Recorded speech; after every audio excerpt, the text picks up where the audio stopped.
और बड़ी खबर में बात कोडरमा की, जहां एक निजी अस्पताल में प्रसव के बाद महिला की मौत पर परिजनों ने जमकर बवाल काटा और अस्पताल में तोड़फोड़ की। अस्पताल अखाड़ा बन गया। निजी अस्पताल में जमकर तोड़फोड़ की गई। मरीज की मौत के बाद यहां जमकर बवाल हुआ है। महिला ने जुड़वा बच्चों को जन्म दिया था और डॉक्टरों पर लापरवाही के आरोप लगाए गए हैं। हजारीबाग के 12D की रहने वाली यह महिला थी और इसके बाद जब बवाल हुआ तो घंटों रोड को यहां जाम करके भी रखा गया है। तो तस्वीरें भी हम आपको दिखा रहे, देखिए एक्सक्लूसिव तस्वीरें जो हैं कोडरमा की है, जहां एक महिला मरीज की मौत के बाद प्राइवेट नर्सिंग होम में जमकर हंगामा हुआ है। बताया जा रहा है कि महिला ने जुड़वा बच्चों को जन्म दिया था और डॉक्टर पर लापरवाही का आरोप लगाते हुए इन लोगों ने तोड़फोड़ की। महिला के प्रसव के बाद मौत हो गई थी, जिसके बाद परिजनों ने जोरदार हंगामा किया। यहाँ अस्पताल में तोड़फोड़ की। अस्पताल पूरी तरह से अखाड़ा बन गया था। हालांकि इस दौरान मरीज के परिजनों ने अस्पताल को भी बिल्कुल रणक्षेत्र बना दिया था, सड़क को भी जाम करके रखा था।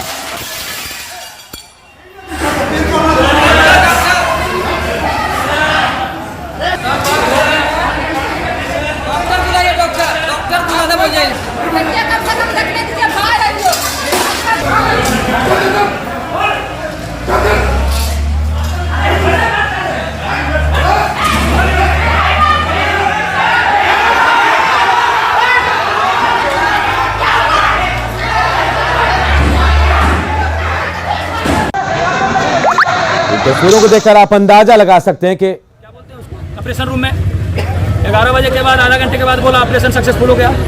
बोले ठीक है। बोले बच्चा कैसा है? बोला बच्चा भी आपका तंदुरुस्त है और आपका पेशेंट भी सही है। उसके बाद क्या बोला, ब्लड का जरूरत है। ब्लड लाने के लिए हम सदर हॉस्पिटल गए, वहाँ से 1 बोतल ब्लड लाए हमको आते आते लगभग 2-2.5 घंटा हो गया। उसका जान कब कर गया पता नहीं। फिर वो हम आए लगभग 3 बजे बाद आने के बाद उसने क्या बोला, आप अकेले अंदर जाओ। हम अकेले अंदर गए। उसके बाद डॉक्टर सीधा बोल दिया है कि आपका आदमी नहीं है, बल्कि इसके बावजूद मेरा 15 फैमिली बाहर बैठे हुए हैं। कब भर्ती कराया था? सुबह 7 बजे करवाए सर। हाँ। बच्चा हुआ है? 2 लड़का हुए 15 फैमिली रखते हुए। बच्चा कैसा है अभी आपका? अभी बच्चा तो थोड़ा नॉर्मल ठीक है, जो है सो सही है। बच्चा कहीं वो सब पालेगा ये डॉक्टर का मेरा कहना है, अगर डॉक्टर 30 लाख रुपए मेरा बेटा का नाम से कर दे तो ठीक है, नहीं तो हम पेशेंट यहीं चलाएंगे या तो इसका घर जला के जाए। सलाइन करते करते बोला देखो इसको जुड़वा बच्चा हम ऑपरेशन करते हैं, ठीक है। तो हम बोला ठीक है ऑपरेशन कीजिए। बोला पैसा चाहिए। बोला पैसा देंगे, क्यों नहीं देंगे। फिर बोला जा रहे हैं अंदर ले गया। तो हम क्या बोले, हमको दिखाने दीजिए, कम से कम पेशेंट देखने दीजिए। तो पेशेंट नहीं देखने दिया तो जो बच्चा तो हो गया ना, तो बच्चा रोया और तब से 11 बजे से पेशेंट को अंदर मार दिया और अभी तक हम लोग को देखने नहीं दिया। 2:30 बजे बोला पेशेंट मर गया। सर अस्पताल में तोड़-फोड़ भी किया गया है? नहीं, वैसी बात नहीं है। हमारे जवान और पदाधिकारी सूचना मिलने पर तुरंत पहुंच गए थे और जो क्लिनिक है उसकी सुरक्षा उसके गेट पर खड़े हो गए थे। और हमारे सहयोगी संजय भी हमारे साथ फोन लाइन पे जुड़े हुए हैं। मामला कैसे सुलझा संजय आखिरकार? फिलहाल तो यहाँ पर पुलिस ने कैंप कर रखे है। यहाँ कोडरमा के एसडीपीओ राजेंद्र प्रसाद और तिलैया थाने की पुलिस यहाँ पर मौजूद है और फिलहाल भी मामला शांत है। लेकिन प्रसव महिला की मौत के बाद लोग बहुत ही अधिक आक्रोशित हो गए, जिसके बाद से ये हंगामा हुआ और जमकर तोड़फोड़ की गई है। तो देखिए तस्वीरें भी हम आपको अपने दर्शकों को दिखा रहे हैं कैसे तोड़फोड़ हुआ है। सड़क पर भी ये संग्राम चलता रहा। एक महिला की मौत के बाद अस्पताल में, कोडरमा के एक प्राइवेट अस्पताल में जमकर हंगामा हुआ है, बवाल काटा है। जुड़वा बच्चों को महिला ने जन्म दिया था, जिसके बाद महिला की मौत हुई और लापरवाही का आरोप डॉक्टरों पर लगा और ये हंगामा बरपा उसके बाद। और बात उपचुनाव के जंग की। दुमका और बेरमो विधानसभा उपचुनाव को लेकर सियासी सरगर्मी बढ़ गई है। कल से नामांकन शुरू होने वाला है और इसके पहले बीजेपी ने दोनों सीटों पर 5 संभावित उम्मीदवारों का नाम शॉर्टलिस्ट कर लिया है और जल्द ही इनमें से 2 नाम पर मुहर लग सकती है। सूत्रों के मुताबिक दुमका से लुइस मरांडी बीजेपी की प्रत्याशी हो सकती है। रघुवर सरकार में मंत्री लुइस मरांडी दुमका से ही प्रतिनिधित्व कर चुकी है। वहीं बेरमो से बीजेपी के मृगांक शेखर सिंह उम्मीदवार हो सकते हैं। हालांकि सूत्रों के अनुसार पूर्व सांसद रविंद्र पांडे, योगेश्वर बाटुल महतो और गिरिजा देवी भी संभावित उम्मीदवारों की रेस में हैं। 3 नवंबर को होने वाले उपचुनाव के लिए कल से नामांकन शुरू हो रहा है और 16 अक्टूबर को नामांकन की आखिरी तारीख होगी। तब तक सभी उम्मीदवार जो है अपना नामांकन भी कर लेंगे। कि चुनाव संचालन समिति के पास जो भी नाम आए होंगे उस पर विचार करते हुए केंद्रीय चुनाव समिति के पास नाम आया है। अब कौन कौन से नाम आया है ये जो है मैं आपको स्पष्ट बताना चाहता हूं कि चुनाव संचालन समिति की अपना दायरा होता है। अगर वो दायरा से बाहर ही कर दिया, मैं और आप जानने लगे, तो चुनाव संचालन समिति का मतलब नहीं है। गिरजा देवी, बादुल महतो, रविंदर पांडे और मृगांक शेखर, ये मेरे को नहीं मालूम मुझे है। मालूम। 2 सीटों पर विधानसभा उपचुनाव को लेकर बीजेपी अपनी ताकत बढ़ाने में लगी है और इसी कड़ी में झारखंड मुक्ति मोर्चा उलगुलान पार्टी ने आज बीजेपी से हाथ मिला लिया। इसके बाद झारखंड में एनडीए खेमा काफी उत्साहित है। प्रदेश बीजेपी अध्यक्ष दीपक प्रकाश ने कहा कि झारखंड उलगुलान पार्टी के साथ आने से अब झारखंड में व्याप्त भ्रष्टाचार और परिवारवाद के खिलाफ मिलकर लड़ाई लड़ा जाएगा। कृष्णा पांडे जी अब झारखंड एनडीए गठबंधन के हमारे सहयोगी हैं और हमने इनसे आग्रह किया है कि हम सब मिलकर के झारखंड के में जो आज व्याप्त भ्रष्टाचार है, कुशासन है, जन विरोधी नीतियां हैं, कृष्णा पांडे जी से आग्रह किया, निवेदन किया कि आप एनडीए गठबंधन के साथ आइए।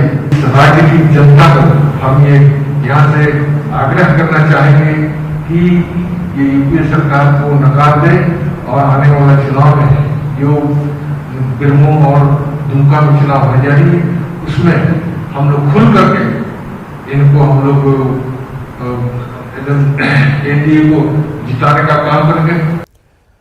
और एक बड़ी खबर की बात करते हुए बिहार में जेएमएम ने 5 प्रत्याशियों के नाम का ऐलान किया। चकाई से एलिजाबेथ सोरेन, झाझा से अजीत कुमार, कटोरिया से एंजेला हांसदा, मनियारी से फुलमनी हेम्ब्रम, धमदाहा से अशोक कुमार हांसदा को जेएमएम ने टिकट दिया है। जेएमएम ने बिहार में अब तक 7 सीटों पर प्रत्याशियों का ऐलान कर दिया है। तो ये बड़ी खबर इस वक्त देखिए, झारखंड से निकलकर जेएमएम अब बिहार में भी चुनाव लड़ने की तैयारी करे और इसके लिए 5 प्रत्याशियों के नाम का ऐलान भी कर दिया गया। चकाई से एलिजाबेथ सोरेन, झाझा से अजीत कुमार, कटोरिया से अंजला हांसदा, मनियारी से फुलमनी हेम्ब्रम, धमदाहा से अशोक कुमार हांसदा को जेएमएम ने टिकट दिया है। ओम प्रकाश ज्यादा जानकारी के साथ हमारे साथ जुड़ गए हैं। ओम प्रकाश, कितना अहम होगा इन सीटों पर नामांकन, माफ कीजिएगा, जो नामों की घोषणा की गई उसके बाद आरजेडी से अदावत? साफ तौर से जिस तरह से जेएमएम ने अलग राह पकड़ते हुए बिहार चुनाव में है, वो साफ तौर से अब इशारा कर रहा है बिहार में अब जेएमएम की राह अलग होगी और राजद के साथ वो चुनावी में नहीं जाएगा। हालांकि औपचारिक तौर पर इसका ऐलान पहले ही हो चुका है, लेकिन जिस तरह से प्रत्याशियों का ऐलान हुआ उससे साफ तौर से अब ये संदेश सामने आ चुका है कि जेएमएम जो है वो बिहार चुनाव में अपने अकेले दमखम के मुद्दे पर ही चुनाव लड़ेगा। वहीं अगर झारखंड के एस्पेक्ट की बात की जाए तो वहां जिस तरह से गठबंधन में दरार आई है, जिसके बाद जेएमएम बिहार चुनाव में अकेले जा रहा है, तो वहीं इसका असर झारखंड पर भी पड़ सकता है। और पार्टी महासचिव ने पूर्व में ही इसको लेकर साफ तौर से कहा था कि इसकी समीक्षा की जाएगी। हालांकि मामले पर मुख्यमंत्री हेमंत सोरेन ने बीच का रास्ता अख्तियार किया था और थोड़ा डैमेज कंट्रोल करने की बात की थी, लेकिन साफ तौर से एक इशारा साफ है कि आने वाले दिनों में हो सकता है इसका असर झारखंड में भी साफ तौर से दिखे और राजद और जेएमएम का जो गठबंधन है वो कहीं ना कहीं उसमें एक दरार की जो चिंगारी है वो साफ तौर से अब नजर आने लगी है। बिल्कुल, तो देखिए बिहार चुनाव में भी जेएमएम टक्कर दे रहा है और 5 उम्मीदवारों का नाम का ऐलान भी जेएमएम की तरफ से कर दिया गया है। बढ़ते आगे, बिहार विधानसभा चुनाव को लेकर झारखंड के 2 सत्ताधारी दल झामुमो और राजद के बीच की तल्खी कम नहीं हो रही है। रांची आरजेडी कार्यालय में प्रेस कॉन्फ्रेंस में जेएमएम के केंद्रीय महासचिव सुप्रियो भट्टाचार्य को दूसरे दर्जे का नेता बताते हुए आरजेडी ने कहा कि बीजेपी को झारखंड में सत्ता से दूर करने के लिए राजद ने गढ़वा, लातेहार सहित कई विधानसभा सीट का त्याग किया। यह भी जेएमएम को याद रखना चाहिए। अब जब राजद ने जेएमएम का साथ दिया है तो उसकी सीटें बढ़ी। ये भूल गए कि जब जब राष्ट्रीय जनता दल चाहा है तभी तब उनकी सरकार बनी है और मुख्यमंत्री बने हैं। चाहे आदरणीय शिबू सोरेन जी का बात हो, चाहे 2013 में हेमंत जी का मुख्यमंत्री बनने की बात हो, चाहे 2019 में का चुनाव हो और मुख्यमंत्री बनने की बात हो। जो बात बोला है मकारी शब्द का, तो हम कल भी बोले थे कि शब्द से उनको बाज जाना चाहिए, वैसे शब्दों से उनको बाज जाना चाहिए। और माननीय मुख्यमंत्री जी ने बड़े स्पष्ट रूप से कहा है कि हम दोस्ताना संघर्ष करेंगे, हम स्वागत करते हैं। लेकिन जिस तरह से यदि उनका कोई भी भारतीय जेएमएम के नेता यदि बोलता है कि हम लोग राष्ट्रीय जनता दल के यहाँ अस्तित्व नहीं है, तो ये उनकी गलतफहमी है। झारखंड में राज्य गठन के बाद पहली बार जिला खेल पदाधिकारियों की नियुक्ति हुई। मुख्यमंत्री हेमंत सोरेन ने जिला खेल पदाधिकारियों को नियुक्ति पत्र दिया और साथ ही लॉटरी के जरिए पर्ची निकालकर उनकी पोस्टिंग भी कराई। इन अधिकारियों की नियुक्ति जेपीएससी से की गई है। सीएम ने कहा कि राज्य में जल्दी खेल नीति लागू होगी। उन्होंने ये भी बताया कि खेल विभाग का पोर्टल तैयार हो रहा है, जिसमें खिलाड़ियों, कोच और रेफरी का डाटाबेस तैयार किया जाएगा। सीएम ने 23 खेल पदाधिकारियों को नियुक्ति पत्र दिया, जबकि एक सफल उम्मीदवार के अनुपस्थित रहने की वजह से उन्हें नियुक्ति पत्र नहीं दिया जा सका। कि चूंकि ये पुराने नियुक्ति के आधार पर बच्चे इस बात को कह रहे हैं, इस बीच बहुत सारे और भी बच्चे मेडल और कई जगहों पर खेल करके अपना जौहर दिखा चुके होंगे। वो बच्चे ना छूट जाए, इसलिए हमने 1 महीने का समय इसमें एक विंडो खोल रखा है, जहां जो बच्चे छूट गए हैं वो भी इसका हिस्सा बन पाए और जो सीधी नियुक्ति का प्रक्रिया पूरा किया जाएगा उसमें कोई छूट ना जाए। इसलिए 1 महीने का उसमें हम लोगों ने समय और जोड़ने का काम किया है, ताकि वो बच्चे अपना आवेदन दे सकें। और साथ साथ में खिलाड़ियों के लिए हम लोग एक पोर्टल बनाने की तैयारी कर रहे हैं, जो बहुत जल्द मुझे लगता है कि दुर्गा पूजा के पहले ही उस पोर्टल को लॉन्च कर दिया जाएगा और उसमें राज्य के सभी खिलाड़ियों का डाटाबेस तैयार किया जाएगा, चाहे वो फुटबॉल में हो, चाहे आर्चरी में हो, चाहे हॉकी, एथलेटिक्स।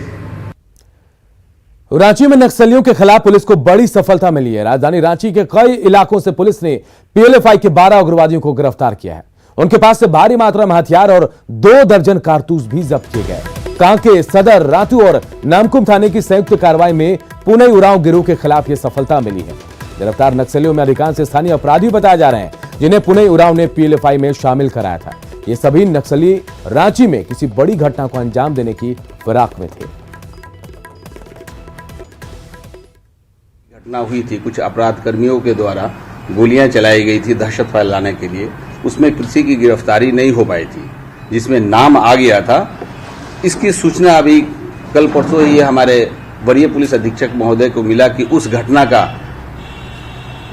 मेन अपराध कर्मी नगरी थाना क्षेत्र के दलादली गांव के पास में लोग छिपे हुए हैं रात्रि में। तो एक तत्क्षण सिटी एसपी साहब के द्वारा एक टीम का गठन किया गया, जिसमें हमारे डीएसपी नीरज से और थाना प्रभारी सुखदेव नगर और उनके टीम के लोग थे। गए वहां, जाने के बाद वहां पर विजय मुंडा नाम के व्यक्ति की गिरफ्तारी होती है, जहां से एक असलहा जो देख रहे हैं उनके पास से मिला। और झारखंड में नक्सलियों की लगातार गिरफ्तारी पर सत्ता पक्ष और विपक्ष में जुबानी जंग भी शुरू हो गई है। जो भी गतिविधि बढ़ा, आपने देखा होगा कि सरकार ने भी त्वरित कार्रवाई किया है। अभी कल रात की ही जो घटना हुई, कितने लोग शहर से पकड़े गए। तो पहले कानून अपना काम नहीं करता। नक्सली घटनाएं बढ़ रही नहीं, नक्सली घटनाओं पे पूरे तरीके से अंकुश लगाने का काम कर रही सरकार। पहले तो मामले भी दर्ज नहीं होते थे, लोग थाने के चक्कर काटते थे। अब सभी लोगों का मामला दर्ज हो रहा है, साथ ही साथ जो नक्सली हैं उन पर पूरी कार्रवाई हो रही है। आज उग्रवादी घटनाएं घट रही है, नक्सलवादी घटनाएं बढ़ गई हैं। मैं फक्र के साथ कह सकता हूं कि रघुवर दास के नेतृत्व वाली सरकार में, मैं ये नहीं कहता कि 100%, लेकिन प्राय उग्रवादी घटनाएं समाप्त हो गई थी। और इस बुलेटिन में इतना ही, लेकिन खबरें लगातार जारी है। आगे देखिए 200 गांव 200 खबर।